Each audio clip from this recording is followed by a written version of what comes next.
Bro, তোমাদেরকে আজকে এমন একটা ভ্লগ দেখাবো যারা গ্রামে বসবাস করো তারা খুব সুন্দরভাবে রিলেট করতে পারবে।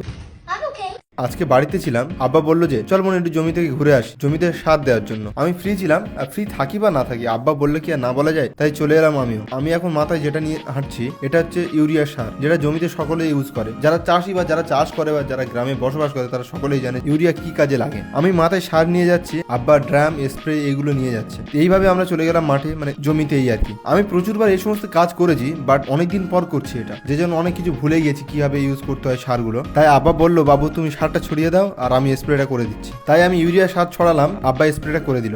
স্প্রেটা করা হচ্ছে এই কারণে যাতে ধান গাছে পোকামাকড় না যেন লাগে। এই যে মিক্সচারটা তৈরি করেছি আমরা এই যে দেখা পাচ্ছ মিক্সচারটা, এই যে একটা পাতার রস, এটা কেরোসিন, এটা 1 চিপি রয়েছে, আর এটা হচ্ছে নিউরোকম্বি, এটাও দেওয়া হয়েছে প্রায় 20 ml মতো। ক্লিনিক প্লাস শ্যাম্পু, এটা 1 পাতা করে দেওয়া হচ্ছে। এই মিক্সচারটা তৈরি করা হয়েছে আর কি।